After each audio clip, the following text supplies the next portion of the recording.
Mafia migas, ancaman nyata untuk Presiden Prabowo dan masa depan Indonesia. Guys, ini serius. Mafia migas mau menggulingkan pemerintah dan mengendalikan negara. Simak ini, apa kalian tahu?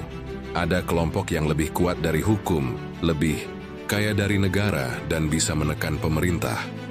Mereka adalah mafia migas. Indonesia kehilangan triliunan rupiah setiap tahun karena mafia ini. Uang yang seharusnya untuk rakyat justru masuk ke kantong mereka.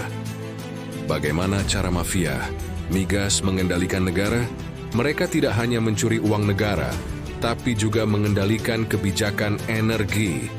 Caranya, 1. Mengontrol pasokan BBM. Mereka bisa menciptakan kelangkaan BBM, menaikkan harga sesuka hati, dan membuat rakyat menderita. 2. Korupsi di perusahaan migas.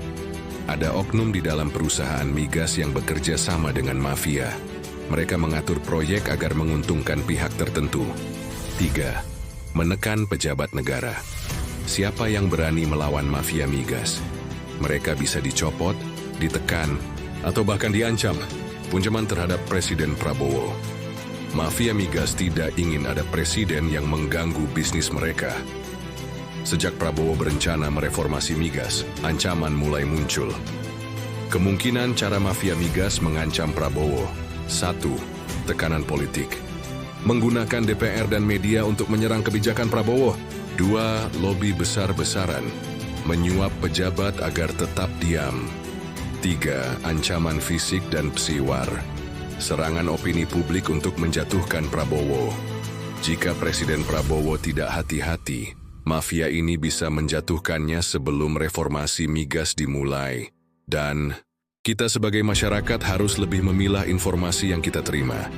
Karena kalau analisa ini benar, akan ada serangan informasi negatif terhadap pemerintah. Siapa mafia migas ini? Siapa sebenarnya mafia ini? Mereka bukan orang biasa. Mereka adalah kombinasi dari berbagai kalangan seperti konglomerat minyak. Mereka mengendalikan bisnis migas sejak era Orde Baru.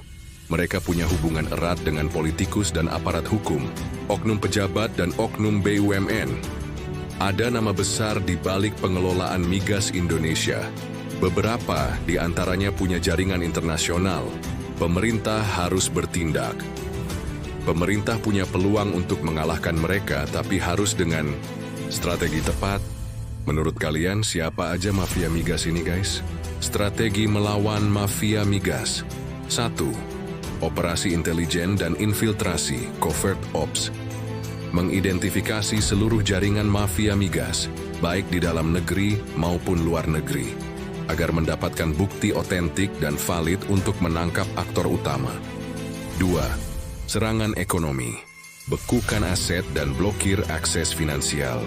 Melemahkan kekuatan finansial mafia migas agar mafia kehilangan sumber daya keuangan untuk menyuap atau menekan pemerintah.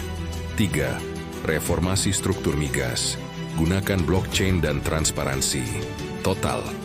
Mencegah korupsi dengan sistem yang tidak bisa dimanipulasi, agar mafia migas kehilangan celah untuk bermain di sistem distribusi dan kebijakan. 4. Hancurkan koneksi politik mafia migas. Memutus pengaruh mafia dalam pemerintahan dan parlemen, agar mafia kehilangan perlindungan politik yang membuat mereka tak tersentuh. 5.